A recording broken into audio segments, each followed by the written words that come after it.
अस्सलाम वालेकुम दोस्तों, breaking news with Mauzam Fakhar में खुशामदीद। ब्रेक थ्रू हो गया पाकिस्तान पीपल्स पार्टी और मुस्लिम लीग नून के दरमियान, जिसके बाद 27वीं आईनी तरमीम के ऊपर जनाब तमाम मामलात सेटल डाउन कर दिए गए हैं और अब तरमीम का हतमी मुसवदा प्रिंटिंग के लिए भेजते ही जनाब सेनेट के इजलास के अंदर इस पर बहस का आगाज़ हो गया है और वफाकी वज़ीर दिफा जनाब ख्वाजा आसिफ साहब ने इस बात का ऐलान भी कर दिया है कि जनाब 27वीं आईनी तरमीम आज ही सेनेट से मंजूर करा ली जाएगी और उसके बाद ये तरमीम जो है वो कौमी असम्बली में पेश की जाएगी और कौमी असम्बली से मंजूरी के बाद ये जो तरमीम है आइन का हिस्सा बन जाएगी। इसके अंदर जो दो इंपॉर्टेंट चीज़ें हैं जिनमें से एक है आर्टिकल 243 में तरमीम और उसके ज़रिए जो एक नई लेयर पाकिस्तान के डिफेंस सिस्टम में शामिल की जा रही है, यानी रॉकेट कमांड फोर्स को एक बाज़ाब्ता तौर पर लेयर का दर्जा दिया गया है पाकिस्तान की फ़ौज के अंदर।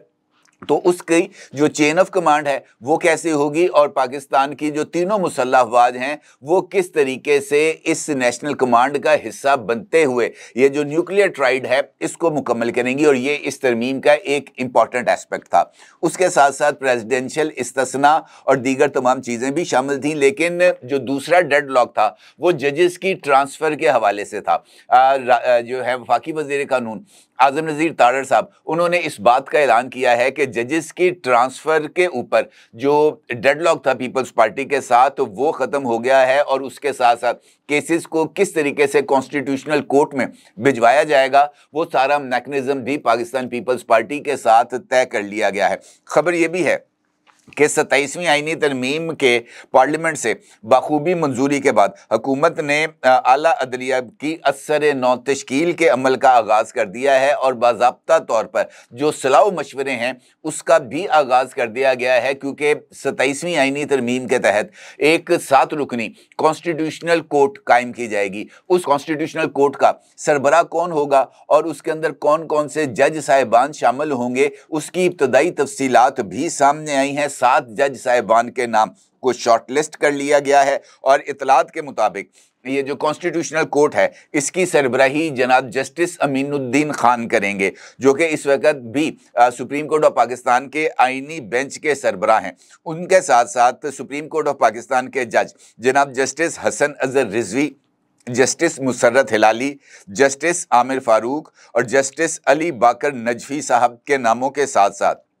सिंध हाई कोर्ट के जस्टिस के आगा और बलूचिस्तान हाई कोर्ट के चीफ जस्टिस रोज़ी खान बरीच के नाम भी कॉन्स्टिट्यूशनल कोर्ट के लिए शॉर्टलिस्ट कर लिए गए हैं। खबर ये भी है कि ये जो आईनी अदालत है इसकी इब्तदाई तादाद एक सदारती हुक्म के ज़रिए मुतय्यन की जाएगी, जबकि जजों की तादाद में इजाफा जो है वो पार्लिमान की मंजूरी यानी कानून साजी के ज़रिए एक्ट ऑफ पार्लियामेंट के ज़रिए किया जाएगा। और उसके बाद ये जो जज साहिबान हैं कॉन्स्टिट्यूशनल कोर्ट की, इसके जज साहिबान की तादाद को बढ़ाकर 11 या 13 करने की तजवीज़ सामने आई है और सुप्रीम कोर्ट ऑफ पाकिस्तान के बाकी जो जज साहिबान हैं जिनमें जस्टिस जमाल खान मंदोखेल हैं, जस्टिस मोहम्मद अली मज़र साहब हैं, ये तमाम जज साहिबान भी फिर कॉन्स्टिट्यूशनल कोर्ट के अंदर शामिल हो जाएंगे, क्योंकि यहाँ पर चारों सूबों की जो नुमाइंदगी का प्रिंसिपल तय किया गया था, इब्तदाई जो 7 नाम हैं उसी प्रिंसिपल के तहत ही कॉन्स्टिट्यूशनल कोर्ट के अंदर शामिल किए गए हैं। उसके साथ साथ जिस तरह मैंने आपसे गुजारिश की है कि वजारत कानून के हुकाम ने तस्दीक की है कि सदर ममलिकत वज़ीर आज़म की सिफारिश पर ये जो तरमीम है 27वीं आईनी तरमीम, इसके तहत कॉन्स्टिट्यूशनल कोर्ट के जजेस की तकर्री करेंगे और 27वीं तरमीम के तहत सुप्रीम कोर्ट ऑफ पाकिस्तान के दायरा इख्तियार को भी मुनज़्ज़म किया जाएगा और आर्टिकल 184 जो कि सुप्रीम कोर्ट ऑफ पाकिस्तान में ये जो सुओ मोटो नोटिस यानी इंसानी हकूक़ के हवाले से जो आर्टिकल था उसको भी ख़त्म किया जा रहा है। तो ये इसके हवाले से इम्पॉर्टेंट पेशरफ्त है। इसके साथ साथ जो एक सेनेटर हैं पाकिस्तान के ताकतवर हलकों की तरफ से यानी जनाब फैसल वोडा साहब, उन्होंने 27वीं आईनी तरमीम के सेनेट से मंजूरी से कबल इस बात का ऐलान कर दिया है जनाब कि 27वीं आईनी तरमीम तो अब हो गया, ये है फाइनल, अब हमें 28वीं आईनी तरमीम का तैयारी करनी है। और उन्होंने इस बात का इजहार भी किया है कि 28वीं आईनी तरमीम भी गज वज के आएगी, डंके के चोट पे आएगी, और 27वीं आईनी तरमीम के ज़रिए जो पॉइंट्स को भी शामिल नहीं किया जा सका वो 28वीं आईनी तरमीम के ज़रिए जो है वो कॉन्स्टिट्यूशन में शामिल किए जाएंगे। यानी ये जो आईनी तरमीम का सिलसिला है ये जारी रहेगा। दूसरी जानिब अगर अपोजिशन की बात की जाए तो अपोजिशन ने 27वीं आईनी तरमीम के ऊपर ना सिर्फ शदीद एतराज़ात किए हैं बल्कि उनकी तरफ से 27वीं आईनी तरमीम की मंजूरी के दौरान एहतजाज का ऐलान भी किया गया है। जमीयत उलमाए इस्लाम ने 27वीं आईनी तरमीम की हमायत में वोट ना देने का ऐलान किया है। तो इसका मतलब ये है कि सेनेट के अंदर ये जो तादाद है यानी अक्सरियत को पूरा करने के लिए जो हुक्मरान इत्तेहाद है उसको जो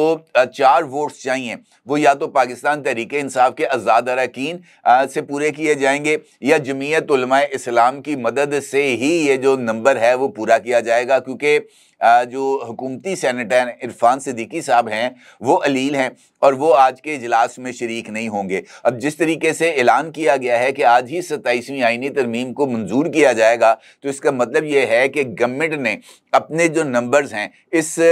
तरमीम की मंजूरी के लिए वो सिक्योर कर लिए हैं और नंबर्स को सिक्योर करने के बाद ही ये 27वीं आईनी तरमीम का मुसवदा सेनेट में पेश किया जा रहा है। तो आज का दिन पार्लिमानी तारीख के अंदर अगरचे एक हंगामा खेज दिन होगा, लेकिन ये बात भी तय है कि 27वीं आईनी तरमीम की मंजूरी के बाद जो वफाकी पार्लिमानी निज़ाम और 73 का आइन है इसके अंदर बहुत बड़ी और मेजर तब्दीलियाँ आएंगी। और देखना यह है कि 27वीं आईनी तरमीम की मंजूरी के बाद जो वकला तंजीमें हैं वो रद्द अमल का इजहार किस तरह करती हैं, क्योंकि अब भी बहुत सारे वकला, बड़े नामवर वकला, वो 27वीं आईनी तरमीम की मुखालफत कर रहे हैं। तो गेम तो ऑन है और देखना यह है कि इस शो के अंदर कौन सबसे ज़्यादा इंपॉर्टेंट रोल प्ले करेगा और इसका सबसे बड़ा बेनिफिशियरी कौन होगा। अपनी राय का जरूर इजहार कीजिएगा। आपका बहुत शुक्रिया। अल्लाह हाफिज़।